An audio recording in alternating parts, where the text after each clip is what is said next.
Hello friends, welcome to learn services. This is Ram Soni.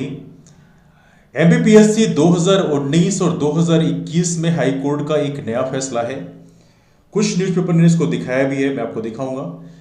PSC 2019 और 2021 के परिणामों को चुनौती देने वाली याचिकाएं खारिज की गई।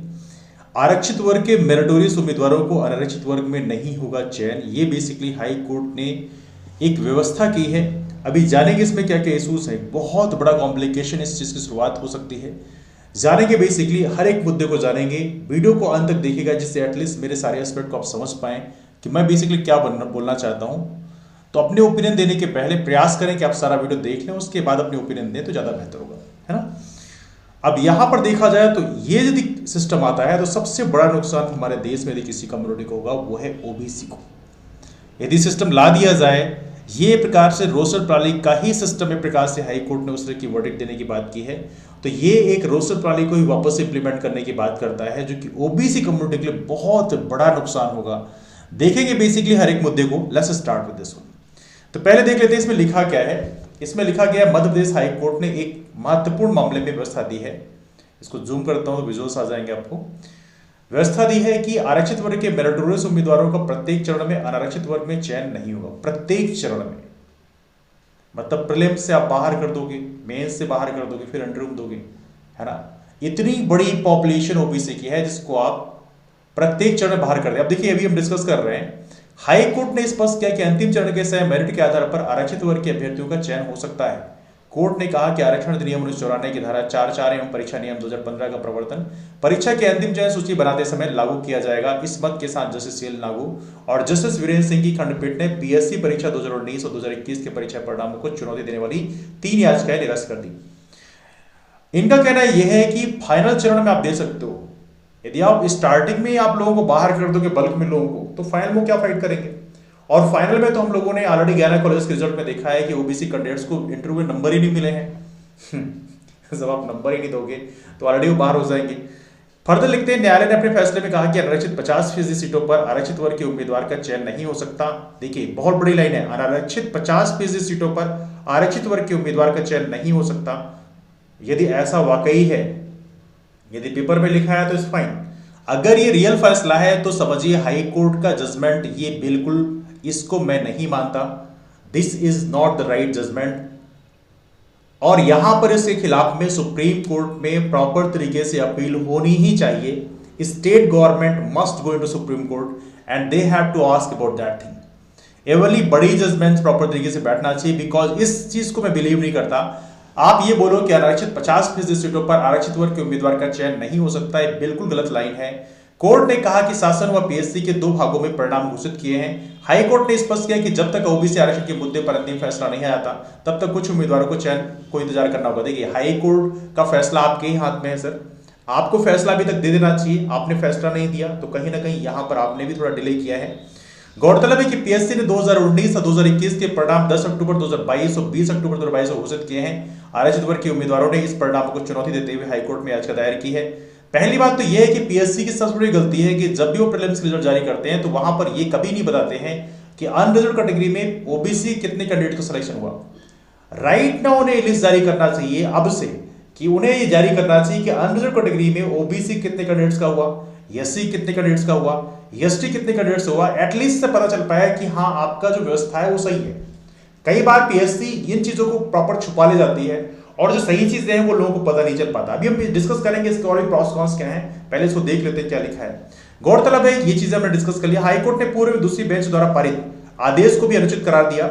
याचिकाकर्ताओं की ओर से मध्य प्रदेश राज्य लोक सेवा आयोग परीक्षा नियम 2015 और सुप्रीम कोर्ट के फैसले का हवाला देते हुए तर्क दिया गया कि परीक्षा के प्रत्येक चरण में आरक्षित सीटों में मेरिट के आधार पर सही वर्गों का चयन किया जाना चाहिए। यह दलील भी दी गई कि सुप्रीम कोर्ट के सैकड़ों फैसलों में स्पष्ट किया गया कि हाई कोर्ट को नियम बनाने की शक्ति नहीं है, अपील सरकार द्वारा बनाए गए नियमों का पालन कराने की जिम्मेदारी है। एसोसिएशन की ओर से कहा गया कि हाईकोर्ट के उक्त आदेश के खिलाफ सुप्रीम कोर्ट में विशेष अनुमति याचिका दायर की जाएगी। जस्टिस सीएल नागू को इतना तो समझना चाहिए था इस चीज में कि ये रोस्टर प्रणाली को इंप्लीमेंट करने की बात आप यहां पे कह गए। हालांकि बहुत सारी और भी चीजें हैं। यदि मैं एक सिंपल सा एक चीज समझाने का आपको प्रयास करूं, यदि ऐसा है, यदि ऐसा करने का प्लान सरकार का है कि वो इस चीज को इंप्लीमेंट करना चाहते हैं, तो मैं आपको एक छोटी चीज समझाता हूं।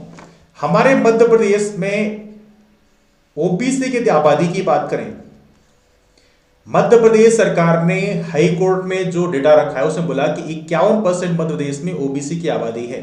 हालांकि अभी कास्ट सेंसस के हिसाब से नहीं, पुराना डेटा जो अंग्रेजों का टाइम हुआ था उसका डेटा इन्होंने रखा है। शेड्यूल कास्ट की आबादी हमारे मध्य प्रदेश में कितनी है? शेड्यूल कास्ट की आबादी हमारे मध्य प्रदेश में 16% आरक्षण है, लेकिन 17% इनकी आबादी है। मैं इसको फिर करेक्ट कर रहा हूं, 17% आबादी है अकॉर्डिंग टू सेंसस 2011।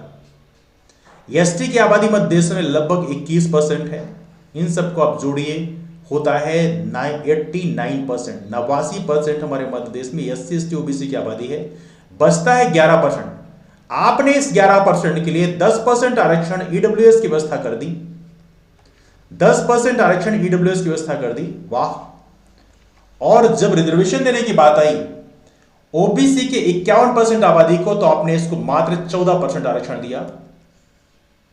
कितना दिया? 14% आरक्षण दिया। 50% सीटों में बोल दिया कि अब 50% में देखा जाए तो 10% सीटें ईडब्ल्यूएस की निकाल दें, तो 40% सीटें आपने बोल दिया कि ये केवल और केवल किसको दिया जाएगा? अनरिजर्व को दिया जाएगा। तो 11 में हम 10 को निकाल देंगे, 10 को यहां पे न्याय मिल गया, तो 1% बचता है। 1% के लिए आपने 40% सीटों की व्यवस्था की। ये कौन सा न्याय है?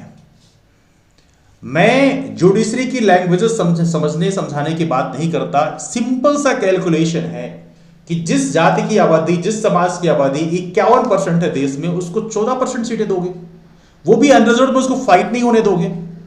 अब यहां पे कुछ लोग ज्ञान देने वाले लोग क्या बोलेंगे? अरे तो अनरिजर्व से फाइट कर लो, अनरिजर्व डाल दो। अरे भैया, रिजर्वेशन खत्म करना है क्या? मन में यदि आपके ये ख्याल हो कि रिजर्वेशन खत्म करना हो, तो 2023 में ऑलरेडी चुनाव होने वाले हैं। 51% ओबीसी ऑलरेडी आपको फैसला दे देगा। 230 में से एक भी सीट निकाल के दिखा देना, बहुत बड़ी बात होगी। तो कहीं ना कहीं सरकार को यह चीज मन में रखना चाहिए कि 51% आबादी को एक तो 14% सीटें देने की बात कर रहे हो, 87-13% का फॉर्मूला लाकर एक तो आप और भी बाकी कम्युनिटी के साथ गलत कर रहे हो, जिसको ऑलरेडी मैंने डिस्कस किया है। आप ऊपर आई बटन में यहां पे क्लिक करके आप देख सकते हैं, उसको मैं समझाया हूं कि 87-13% के फॉर्मूले के बहुत बड़े ड्रॉबैक क्या है। तो कहीं ना कहीं यहां पर ओबीसी कम्युनिटी के साथ जो इंजस्टिस हो रहा है, ये बहुत ही घोर अन्याय है। इवेंटली आप देखेंगे एक और भी जजमेंट अभी दिया गया, कांस्टेबल भर्ती सूची रोकी, 27% ओबीसी आरक्षण पर हाईकोर्ट ने लगाई रोक। तो सारा का सारा जो सफोकेशन है वो ओबीसी झेले। कमाल की बात है, ओबीसी कम्युनिटी जिसकी आबादी 51% है, इसको मात्र 14% आरक्षण आप दोगे, फिर अनरिजर्व सीट में उसको फाइट नहीं होने दोगे। मतलब 51% आबादी 14%, दे विल फील सफोकेटेड। तुझे सांस तक नहीं मिलेगी, ऐसी समस्या ओबीसी की हो गई है। और कमाल की बात है, मध्य प्रदेश के चाहे सीएम हो चाहे देश के पीएम हो, उनकी कानों में जू तक नहीं लगेगा। इसके लिए एज ऑफ नाउ पूरे देश में ओबीसी कम्युनिटी को आंदोलन करना चाहिए। We need justice for OBC community right now, right away here. यदि आज बात नहीं किया गया तो आने वाले कल में इससे कोई सोल्यूशन नहीं मिलेगा। And this is the need of the hour that evenly यहां पर भी नहीं, बाकी जगहों पर ओबीसी कम्युनिटी को परेशान किया गया। यूपीएससी का नोटिफिकेशन जारी किया गया, वहां पर डेट कर दी गई कि इस दिन के पहले का आपका ओबीसी कास्ट सर्टिफिकेट एक्सेप्ट नहीं किया जाएगा। अब ओबीसी जो कैंडिडेट्स हैं वो तहसीलदार ऑफिस में, एसडीओ ऑफिस में चक्कर लगा रहे हैं और वहां पर कई बार अधिकारी मिलते ही नहीं है। जिस वक्त में तैयारी करना चाहिए उस वक्त में वो कैंडिडेट्स चक्कर लगा रहे हैं तहसीलदार ऑफिस और एसडीओ ऑफिस के। सोचिए कितने बड़े कॉम्प्लिकेशन की शुरुआत है।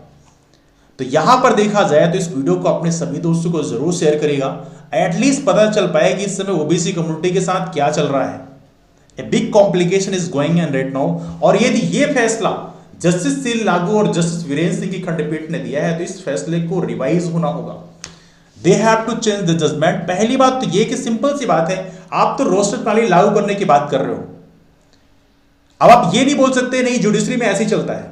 देखिए सर, इस समय आपकी जो सारे डिस्कशन जो है लाइव स्ट्रीमिंग होती है, हो सकता है मेरी बात आप तक नहीं पहुंच पाएगी, लेकिन मेरी बात मुझे लगता है हजारों लोगों तक पहुंचेगी और वो आपको मेरी बात जरूर समझा देंगे।